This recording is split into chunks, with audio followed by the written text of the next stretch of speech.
Hey guys, welcome back to my channel. I'm gonna go over episode 11. As many of you have already noticed, this episode is very different from like the games, the novels, the stage plays, etc. But it does make some references to NieR Reincarnation.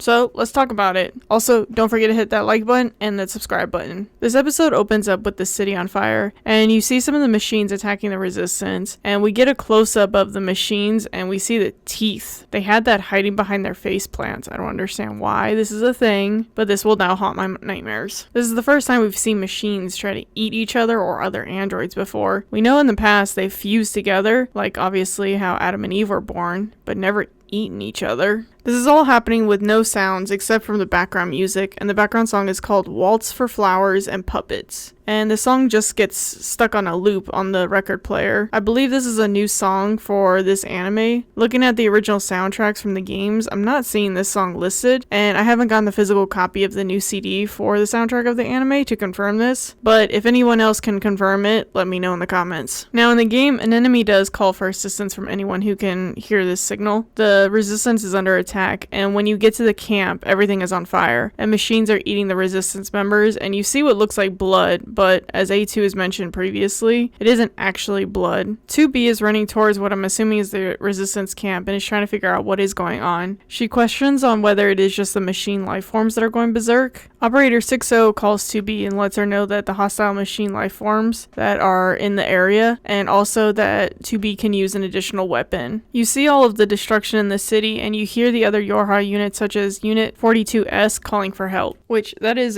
actually a reference to the Type 40 Lance weapon story. 42S was an idol apparently that would broadcast over the radios, and when the machines go on a rampage, you hear him say one of the lines from the weapons story about needing assistance. They're under attack. Then the audio cuts out to a message from the Council of Humanity, but that cuts out too. You can see the camp resistance are struggling in this fight, and the twins are trying to heal whoever they can. The resistance members are talking to Lily about raising the weapon grade. Lily says they can't. She's worried about the machines using that to evolve further, which I wonder what the weapon grade is. This isn't something that was referenced in any of the novels or the games as far as I know. Another resistance member comes in and informs Lily that another 200,000 units are heading for them, which that's 100,000 less than what they fought at the Pearl Harbor mission. You got this, Lily, right? Jackass has a perimeter of explosions go off, but she informs Lily that they can't hold off forever, so they have to pull back. It looks like some of the resistance were able to modify some of the machines to help with this attack, but as you can see, that didn't last long. The resistance is now running low on ammo, and they're trying to figure out what their next move should be when 2B arrives. Lily explains that there was one unit that was stronger than the rest, and in order to defeat that, they had to sacrifice half of their troops. 2B requests that Pod gives 2B the new weapon for her. It is her large sword you can use in the game. It's called a Virtuous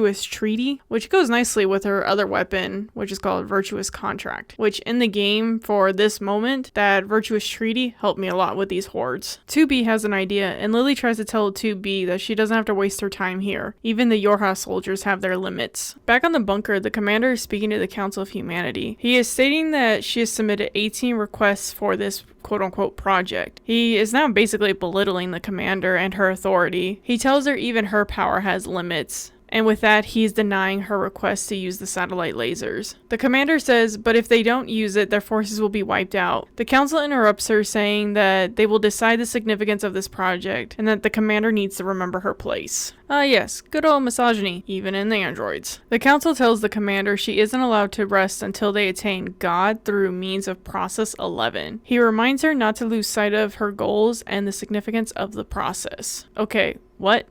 God? And what is Process 11? This is new. It's not in the game, and going through the novels and even all my notes, I'm not seeing anything on this. What do you guys think it is? What are your theories? Also, what are you doing to us, Yoko Taro? When they are done talking, the commander makes a comment about how the cycle continues. And of course, this is a reference going back to 2B at the beginning of the game, saying the cycle of life and death. Back on Earth, there is a machine that the Resistance is setting up. Then 2B's aircraft carrier comes flying down towards the horde of machines. Then the Resistance activates the EMP cancelers, which that's a nice little toy to have. And 2B's aircraft carrier blows up and sets off an EMP blast, stopping all the machines in their tracks. And then 9S joins the party, saying just in time. In the game, 9S appears after you fought the same giant machine that you fought in the factory. He drops his aircraft on the machine you were fighting, and then that is when Eve appears and the machines start converging on that spot and fusing with Eve. After you fight that first form, you get a distress call from Pascal because his village is under attack. They were able to block off the area, but it will not hold for long, so you have to go and help him. But back in the anime, it starts to rain and then all of a sudden the machines fall over and they're starting to move. They're being pulled towards what they call the special hostile unit. Then you could see a freaking Titan Eve forming. The background music I think is Hollow Devotion come as Eve, but it's hard to tell. What do you guys think it is? The reports that pop up in this code are: Report 1. The mutation situation in the vicinity of this branch is beginning to differ from that of the record. And then Report 2. Continued progress observations shall be made. They're all in shock looking at the size of the special unit. Jackass is laughing as she says, I guess I won't be collecting its data. And then one of the resistance members panics and fires a rocket at the giant Eve, and with that it evolved now into a monster that looks like a monster from NieR Reincarnation, which this also leads to some people asking, is this a story in the cage? Yoko Taro does leverage the multiple timelines in his work, so anything is possible. A theory I read was that this monster is likely based off of the recollection of experiences of individuals who saw the events of version 1.1a and were later captured by the Blackbirds, or inversely, Adam generated the monster based off of the information that the machine network already had if the tree of memory, or equals the cage of theory, is proven accurate. And I'd also like to throw out there, I only did the first 12 chapters of NieR Reincarnation. Anything else past that is news to me, so if anyone has any ideas, we could talk about it. Let me know in the comments what your thoughts are. When we get a closer look at the monster, you see Adam sticking out of it, looking like a Devil May Cry villain or Ansem from Kingdom Hearts. But you may notice too that the marks are gone, which is interesting. I guess that sort of takes out the theory of the cult of the Watchers. Sort of. Adam talks about how he spent a long time going through the records of humanity to learn and understand them, but then he explains that if you've no one to share this knowledge with, it's meaningless. Just like this world. He then looks like he is fusing with more of the monster and starts to go on a rampage. 2B explains that it is a core unit that manages the machine's lifeform network. Theoretically, if they destroy that monster, the rest of the machines will stop functioning. This is the same conclusion they came up with in the game when they were fighting Eve. Just in the game, Pascal's the one that confirms it. Lily tells the weapon trader, which, hold up, they couldn't give him a name? They just stuck with weapon trader?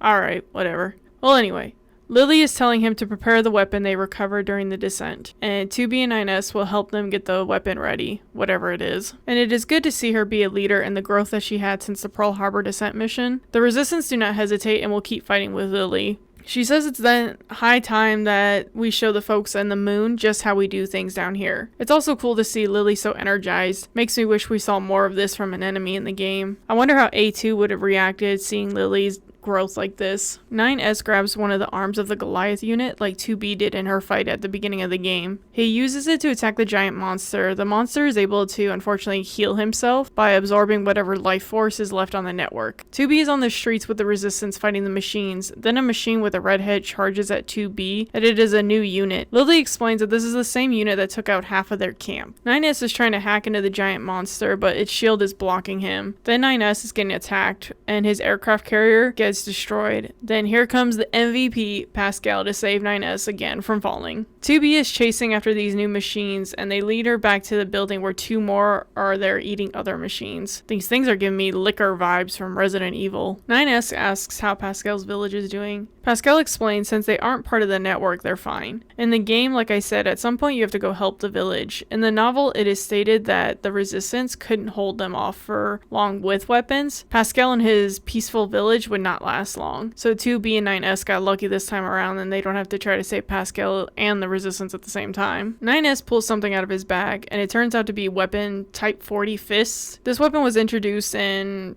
11,940, and they're knuckle weapons that become more powerful with more energy. Then the background music is now Escalate by Amir, which is the opening for the anime, which I love her music. She's well known for doing openings such as for the Fate franchise, Demon Slayer, Chainsaw Man, and so much more. And then we go back to 2B fighting the machines in red, and they're definitely giving her a challenge. 2B eventually goes fisticuffs with the machines, which this fight is so cool to watch. And then she tells Pod to use the program that is actually in the game. She creates an illusion of herself to trap the machines, and then she slices through them, and also through the wall. And also apparently she destroyed the entire floor of that building. But 2B, you're not supposed to destroy buildings, you're supposed to preserve them. Yoko Taro did state in an interview that the upkeep of the buildings and the other remnants of the human civilization is an eternal cycle of destruction and recreation over and over and over again. Now back to 9S, Pascal is giving him a lift to the giant monster, and then 9S tells Pod to fire the machine to get the giant's head to look up. Then 9S is doing a nosedive right towards Adam with his new weapon. This is similar to 9S attacking Eve at the end of Route A and B. With this attack though, he was finally able to get past his shield and hack in. He is in what looks like a jail, and he hears laughing, and you see one of the red girls, and then all of a sudden Adam appears out of nowhere, and 9S attacks him. Then he appears again, and this time 9S is in a field. You'll notice that Adam doesn't have a face, which is interesting. When 9S attacks him, it cuts to 9S being on a subway train.